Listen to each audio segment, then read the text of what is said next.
Science Spark.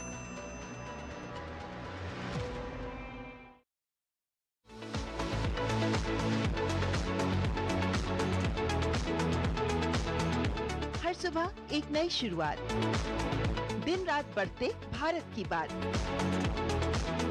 देश दुनिया की खबरें जो है आपके लिए जरूरी।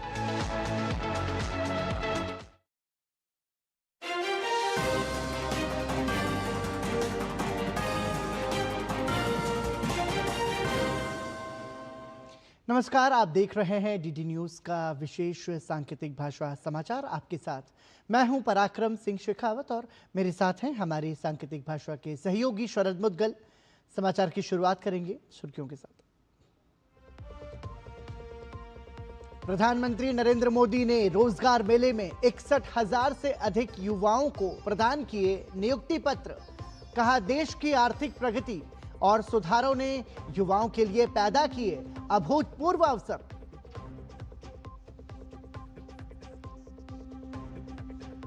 भारत रत्न कर्पूरी ठाकुर की जयंती पर प्रधानमंत्री मोदी ने किया नमन।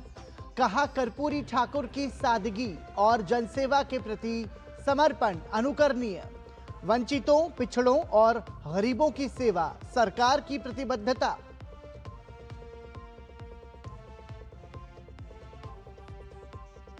रक्षा मंत्री राजनाथ सिंह ने एनसीसी गणतंत्र दिवस शिविर का किया दौरा। युवा कैडेट्स को बताया भारत का प्रतिबिंब। कहा, राष्ट्र निर्माण की प्रक्रिया में एनसीसी की भूमिका महत्वपूर्ण।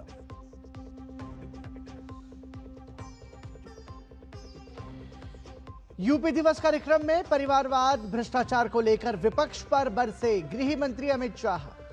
कहा, कांग्रेस, सपा, बसपा के समय में बीमारू राज्य बना उत्तर प्रदेश, भाजपा के शासनकाल में बना ब्रेक थ्रू राज्य।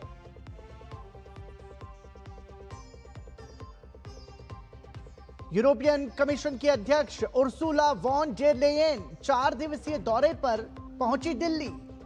गणतंत्र दिवस समारोह की होंगी मुख्य अतिथि। भारत ईयू के बीच फ्री ट्रेड एग्रीमेंट को मिल सकती है हरी झंडी।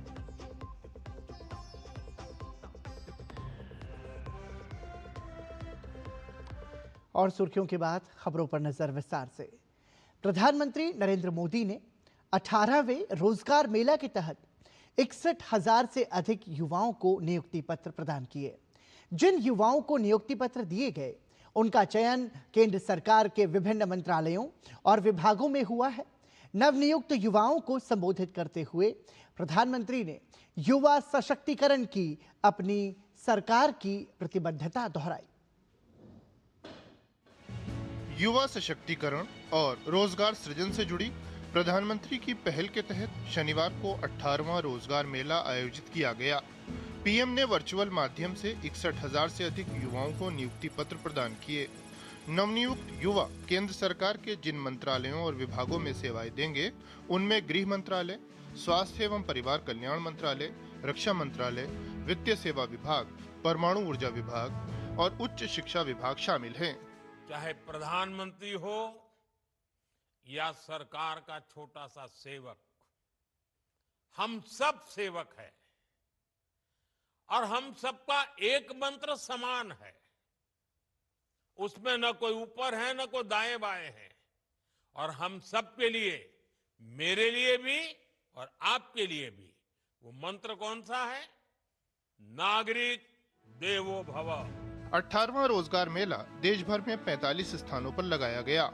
अपने संबोधन में पीएम ने देश की अभूतपूर्व आर्थिक प्रगति, जीएसटी और श्रम सुधारों और विभिन्न देशों के साथ व्यापार और मोबिलिटी समझौतों का जिक्र किया। हमारी सरकार का निरंतर प्रयास है कि भारत की युवा शक्ति के लिए देश दुनिया में नए नए अवसर बने। आज भारत सरकार अनेक देशों से ट्रेड और मोबिलिटी एग्रीमेंट कर रही है। ये ट्रेड एग्रीमेंट भारत के युवाओं के लिए अनेकों नए अवसर लेकर आ रहे हैं। पीएम ने नवनियुक्त युवाओं से नागरिक समस्याओं के हल पर विशेष ध्यान देने को कहा। देश की आर्थिक रफ्तार की चर्चा करते हुए पीएम ने कहा कि भारत दुनिया की एकमात्र बड़ी अर्थव्यवस्था है जिसने एक दशक में जीडीपी को दोगुना किया है। आज दुनिया के 100 से अधिक देश भारत में एफडीआई के जरिए निवेश कर रहे हैं। वर्ष 2014 से पहले के 10 वर्षों की तुलना में भारत में 2.5 गुना से अधिक एफडीआई आया है और ज्यादा विदेशी निवेश का अर्थ है भारत के युवाओं के लिए रोजगार के अनगिनत अवसर। पीएम ने कहा कि इंफ्रा निर्माण पर भारी निवेश हो या स्टार्टअप इंडिया मुहिम या फिर डिजिटल इंडिया पहल से नई अर्थव्यवस्था का आकार लेना, बढ़ता विनिर्माण हो या निर्यात में भारी इजाफा, इन सभी ने रोजगार के नए अवसर पैदा किए हैं। पीएम ने कहा कि क्रिएटर इकोनॉमी में भी नौजवानों के लिए नई संभावनाएं बन रही हैं। पीएम ने इस बात पर खुशी जताई कि नवनियुक्त युवाओं में नारी शक्ति की भी बड़ी हिस्सेदारी है। बीते 11 वर्षों में देश की वर्कफोर्स में विमेन पार्टिसिपेशन में करीब करीब 2 गुनी बढ़ोतरी हुई है। सरकार की मुद्रा और स्टार्टअप इंडिया जैसी योजनाओं का बहुत बड़ा फायदा हमारी बेटियों को हुआ है। महिला स्वरोजगार की दर में करीब 15% की बढ़ोतरी हुई है। पीएम ने नवनियुक्त युवाओं से लगातार क्षमता विस्तार करते रहने को कहा। पीएम ने स्पष्ट संदेश दिया कि ये नियुक्ति पत्र विकसित भारत निर्माण का संकल्प पत्र हैं। Bureau report, DD news. देश भर में रोजगार मेले का आयोजन किया गया है। इसी कड़ी में केंद्रीय कोयला एवं खान मंत्री जी किशन रेड्डी हैदराबाद में आयोजित 18वें रोजगार मेले में शामिल हुए। यह कार्यक्रम चंद्रायन गुट्टा स्थित सीआरपीएफ ग्रुप सेंटर में आयोजित किया गया। इस दौरान उन्होंने नव चयनित उम्मीदवारों को नियुक्ति पत्र सौंपे। इस मौके पर उन्होंने कहा, प्रधानमंत्री नरेंद्र मोदी 2047 तक भारत को विकसित देश बनाने के लिए दृढ़ संकल्पित होकर काम कर रहे हैं। उनके नेतृत्व में भारत अब विश्व की चौथी सबसे बड़ी अर्थव्यवस्था बन गया है। रोजगार मेला का कार्यक्रम संपन्न हुआ है। 2022 से प्रधानमंत्री एक टाइम बाउंड कार्यक्रम के देते हुए सभी मिनिस्ट्री ने सभी पीएसयूज सभी सेक्टर्स में जो वैकेंसीज है गवर्नमेंट सेक्टर में, उस वैकेंसीज को पूरा फिलअप करने का, भर्ती करने का कार्यक्रम प्रधानमंत्री स्वयं पीएमओ से मॉनिटरिंग करें। जब आत्मनिर्भर भारत बनना है, विकसित भारत बनना है, देश में सबको रोजगार देना है, ऐसी एक भारतीय जनता पार्टी नेतृत्व वाली केंद्र सरकार ये कमिटमेंट के साथ आगे बढ़ रही है। प्रधानमंत्री नरेंद्र मोदी द्वारा वीडियो कॉन्फ्रेंसिंग के माध्यम से आयोजित रोजगार मेले के तहत देश भर में 61,000 से अधिक चयनित अभ्यर्थियों को नियुक्ति पत्र वितरित किए गए। देश भर में 40 से अधिक जगहों पर इस रोजगार मेले का आयोजन किया गया। इससे जुड़ा एक कार्यक्रम दिल्ली में सीआरपीएफ के शौर्य हॉस्टल वसंत कुंज में भी आयोजित किया गया।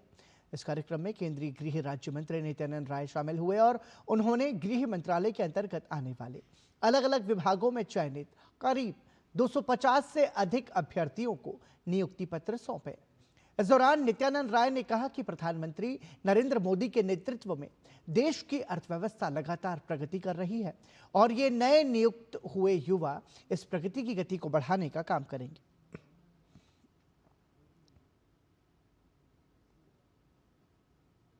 माननीय प्रधानमंत्री जी का जो विश्वास है और उनका सपना है कि 1947 तक जब भारत विकसित हो तो प्रति व्यक्ति दुनिया में सबसे ज्यादा भारत का हो। युवा शक्ति राष्ट्र की शक्ति होती है और वो जो देश अपने युवा शक्ति को नहीं पहचाना, वो राष्ट्र शक्ति को मजबूत नहीं कर सकता है, सुदृढ़ नहीं बना सकता है। रक्षा मंत्री राजनाथ सिंह ने दिल्ली कैंट में राष्ट्रीय कैडेट कोर के गणतंत्र दिवस शिविर का दौरा किया। इस मौके पर रक्षा मंत्री ने देश भर से आए एनसीसी कैडेट्स को भारत का प्रतिबिंब बताया। उन्होंने कहा, एनसीसी कैडेट्स के अंदर जो ऊर्जा और जोश का समावेश है, उससे साफ दिखाई देता है कि एक राष्ट्र के रूप में हमारे देश का भविष्य बहुत उज्जवल है। रक्षा मंत्री ने एनसीसी कैडेट्स को नए भारत के नए अभिमन्यु बताया। उन्होंने कहा, आप जैसे भारत के नए अभिमन्यु किसी भी प्रकार के चक्रव्यूह में प्रवेश करना भी जानते हैं और उससे विजयी होकर बाहर निकलना भी जानते हैं। और मुझे सुखद आश्चर्य होता है कि इतनी कम उम्र में परमात्मा ने आप सबको इतनी प्रतिभा दी है, आपके अंदर इतना टैलेंट दिया है। यह कोई छोटी बात नहीं है। मैं आप सबके द्वारा लाए गए इनोवेटिव सब सारे जो आपके कंसेप्ट थे, आइडियाज थे, उसको देख रहा था। जब अलग अलग सेक्टर्स में आपकी अचीवमेंट्स को देख रहा था, जब आपकी कल्चरल परफॉर्मेंस को मैं यहाँ पर देख रहा था, मैं सच कहूँ तो मैं स्वयं को भी गौरवान्वित महसूस कर रहा था। साथियों, जब भी मैं एनसीसी के अपने कैडेट्स से मिलता हूं तो उन कैडेट्स में मुझे सिर्फ कुछ एक व्यक्ति नहीं दिखाई देता, एक पर्सन नहीं दिखाई देता, बल्कि आप सभी के अंदर मुझे भारत का प्रतिबिंब दिखाई देता है। एनसीसी का कैडेट मैं रहा हूं, मैं भी रहा हूं, और मैं जानता हूं कि सभी एनसीसी में पार्टिसिपेट करने के लिए इच्छुक नहीं होते हैं। एक राष्ट्र के रूप में मैं पूरे विश्वास के साथ कह सकता हूं, आप सबको देखने के बाद, कि भारत का भविष्य उज्जवल है। यह मैं पूरे विश्वास के साथ कह सकता हूं आप सबको। रक्षा मंत्री राजनाथ सिंह ने कहा, एनसीसी कैडेट्स का राष्ट्र निर्माण में महत्वपूर्ण योगदान है।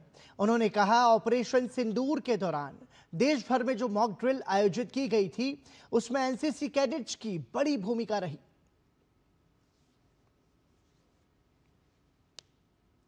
अपने सैनिकों के साथ मिलने गया था और मुझे अपने वीर जवानों के साथ साथ वहां की कुछ एनसीसी के कैडेट से भी मिलने का अवसर मिला था। और यह देखकर मुझे बहुत अच्छा लगा कि हमारी सेकंड लाइन ऑफ डिफेंस भी अपने पूरे जोश में है। जैसे हमारे आर्म फोर्स के फोर्सेस जवान थे, वैसे ही हमारे एनसीसी कैडेट। और मुझे यह भी बताया गया कि ऑपरेशन सिंदूर के दौरान देश भर में ये मॉक ड्रिल्स किए गए, तो उसमें हमारे एनसीसी कैडेट्स ने भी जनता को जागरूक करने में बहुत ही महत्वपूर्ण भूमिका आप सबने निभाई है। इसके लिए भी मैं आप सभी एनसीसी कैडेट्स को और आपके माध्यम से सारे देश के एनसीसी कैडेट्स को अपनी तरफ से हार्दिक बधाई देता हूं, उनको मैं शुभकामनाएं देता हूं। उत्तर प्रदेश दिवस के अवसर पर लखनऊ में कार्यक्रम का आयोजन किया गया। कार्यक्रम में केंद्रीय गृह मंत्री अमित शाह और उत्तर प्रदेश के मुख्यमंत्री योगी आदित्यनाथ शामिल हुए। इस दौरान केंद्रीय गृह मंत्री अमित शाह ने राज्य के 5 विभूतियों को उत्तर प्रदेश गौरव सम्मान 2025-26 से सम्मानित किया। कार्यक्रम में केंद्रीय गृह मंत्री अमित शाह ने विपक्षी पार्टियों पर निशाना साधते हुए कहा कि कांग्रेस और सपा ने उत्तर प्रदेश को बीमारू राज्य बनाकर रखा था, लेकिन भाजपा के नेतृत्व में राज्य तेजी से विकसित हो रहा है।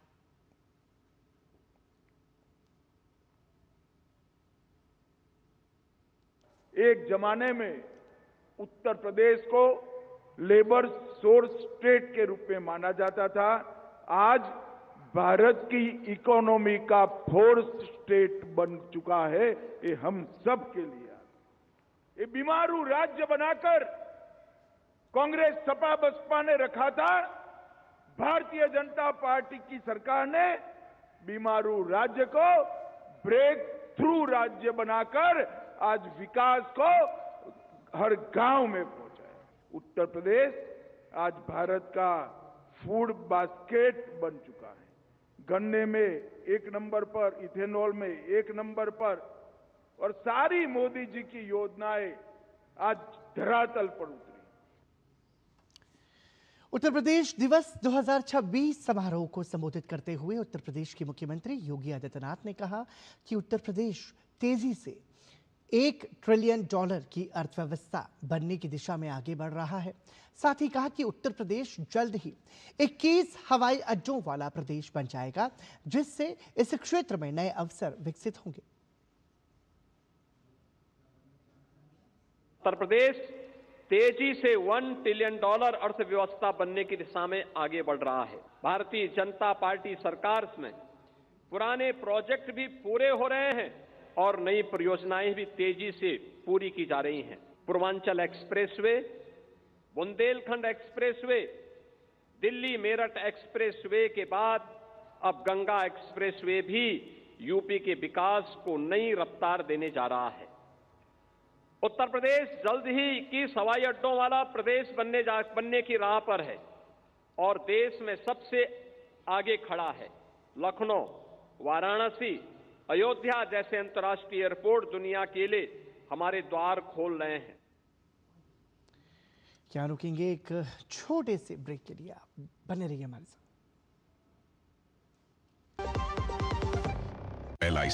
LIC युवा प्रोफेशनल्स के लिए लाए हैं नवजीवन श्री। करें नियमित प्रीमियम का भुगतान, जीवन बीमा का आनंद लें, प्राप्त करें प्रीमियम के प्रतिशत पर गारंटीकृत एडिशंस, अपने वित्तीय लक्ष्यों के अनुरूप मैच्योरिटी पर गारंटीकृत धनराशि पाएं। मौजूदा पॉलिसी धारकों के लिए आकर्षक अतिरिक्त लाभ आज ही खरीदें। टिंग टिंग, अम्मा मैसेज। मैं आपके मौसा के चाचा का नाती का पोता, शादी का कार्ड मैसेज में भेजा है, डाउनलोड करिए और आशीर्वाद दीजिए। मैं तो आपको जानती भी नहीं, फिर भी शादी का कार्ड खोलूं? मैं मूर्ख नहीं हूँ। क्या बात है अम्मा। UPI कहता है अगर कोई अनजान नंबर से फाइल या लिंक भेजे तो क्लिक मत करो और कहो मैं मूर्ख नहीं।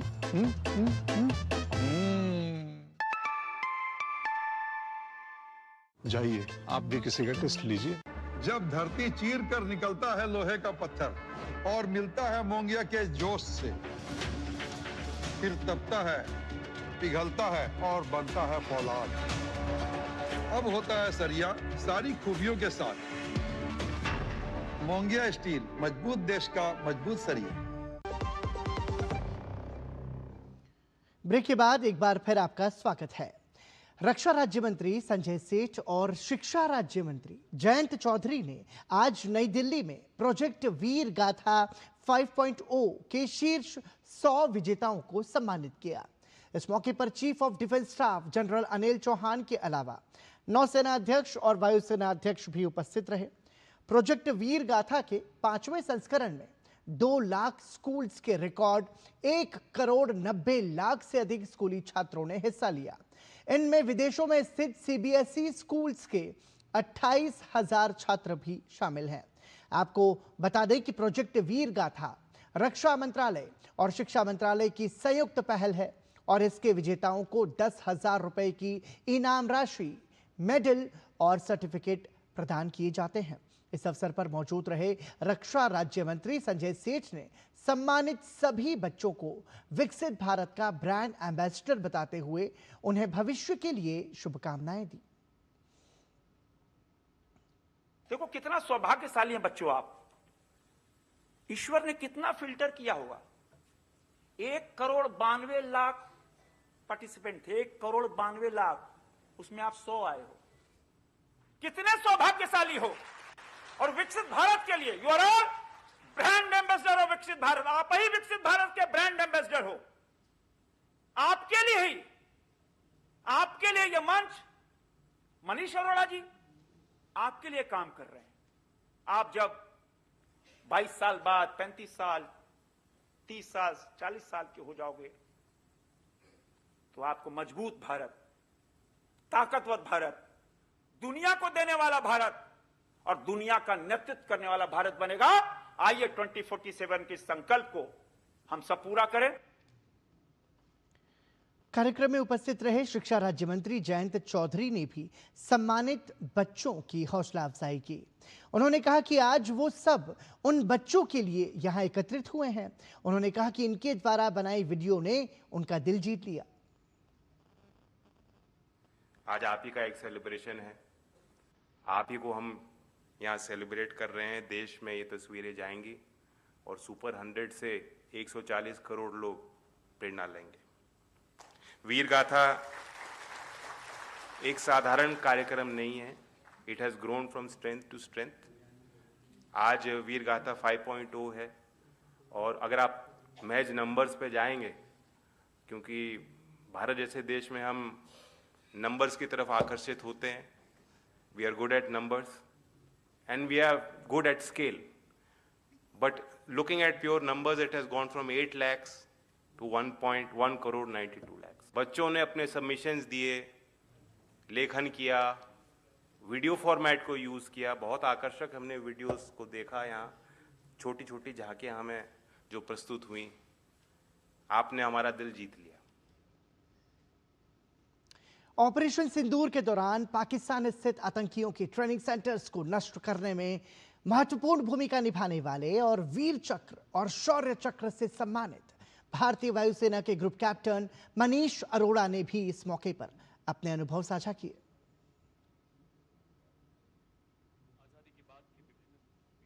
पहलगाम की घटना के बाद पूरा देश दुखी था। इंडियन एयरफोर्स अटैक के लिए तभी से रेडी थी, बस ऑर्डर्स का इंतजार था। जब हमें ऑपरेशन सिंदूर की टास्किंग मिली और हम मिशन से पहले ब्रीफिंग रूम में गए, उस टाइम पर सबका sense of purpose crystal clear था। आज पूरे देश की उम्मीदें हम पर टिकी हैं। हमने ही दुश्मन को सबक सिखाना है, आतंकवादियों के ट्रेनिंग सेंटर्स को मिट्टी में मिला देना है। इन सोल्जर्स का ना कोई धर्म था, ना ही इन सोल्जर्स में कोई जेंडर बायस। जो कुछ था तो बस एक कॉमन सेंस ऑफ पर्पस। प्रसिद्ध उद्योगपति नवीन जिंदल ने नई दिल्ली में तिरंगा की राष्ट्रीय यात्रा विषय पर समारोह का आयोजन किया। इस अवसर पर दिल्ली की मुख्यमंत्री रेखा गुप्ता सहित कई गणमान्य व्यक्ति उपस्थित रहे। जिंदल परिवार ने T20 विश्व कप विजेता दृष्टिबाधित महिला क्रिकेट टीम के सदस्यों को सम्मानित किया। 23 जनवरी 2004 को सर्वोच्च न्यायालय ने भारतीय नागरिकों को कानून का पालन करते हुए राष्ट्रीय ध्वज को सम्मानपूर्वक फहराने का ऐतिहासिक फैसला सुनाया था।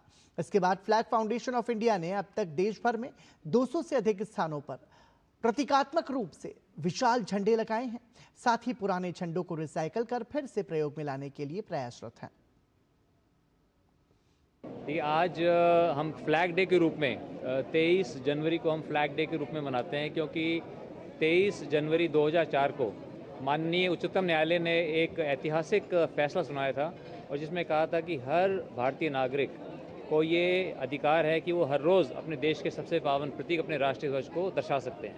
हम IIT के साथ इंडियन इंस्टीट्यूट ऑफ टेक्नोलॉजी के साथ काम कर रहे हैं कि किस तरह से उसको श्रेड करके, उसको नए फाइबर्स डाल करके, नया उसमें कलर डाल करके उसको नया कर दिया जाए। तो उनको भी एक नए पुराने झंडों को नया किया जाएगा और रिसाइकिल किया जाएगा, जिसके अंदर हमें लोगों का बहुत इसके अंदर हमें समर्थन मिल रहा है। T20 विश्व कप विजेता दृष्टिबाधित महिला क्रिकेट टीम की कप्तान दीपिका ने कहा कि विश्व कप जीतने के बाद उनके जीवन में व्यापक बदलाव आए हैं। खासकर उनके खेल को देश भर में सराहा जा रहा है। I really proud of in all the हमारा प्लेयर्स। सच में बहुत बहुत खुशी है हम लोगों को। और हम लोगों को पूरा ब्लाइंड क्रिकेट सबको पता नहीं था, अभी सब रिकग्नाइज करते हैं हम लोगों को। और हमारा प्लेयर्स को कुछ अलग अलग स्टेट में उन लोगों को बहुत फैसिलिटी मिल रहे हैं, उन लोगों को गवर्नमेंट जॉब भी मिल रहे हैं। ये पूरा क्रिकेट वजह से हम लोगों को हो गया। और जनवरी 26 स्पेशल डे हम लोगों को, और हम पूरा टीम एंटायर टीम हम वेट करें और झंडा उठाने के। और इस बाद में मैं बोलती हूँ सबको happy Republic day. European commission की अध्यक्ष उर्सुला वॉन डेर लेयेन राजकीय यात्रा पर दिल्ली पहुंची, जहां उनका स्वागत वाणिज्य और उद्योग राज्य मंत्री जितिन प्रसाद ने किया। वो 77वें गणतंत्र दिवस समारोह में भारत की मुख्य अतिथि होंगी। विदेश मंत्रालय ने कहा कि दुनिया के दो सबसे बड़े लोकतंत्र होने के नाते भारत और यूरोपियन यूनियन आपसी विश्वास और साझा मूल्यों पर आधारित साझेदारी साझा करते हैं।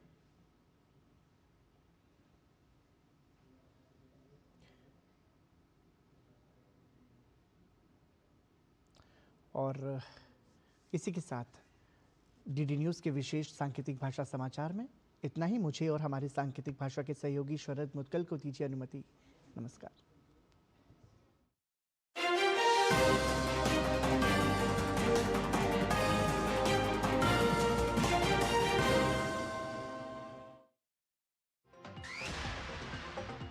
केंद्रीय गृह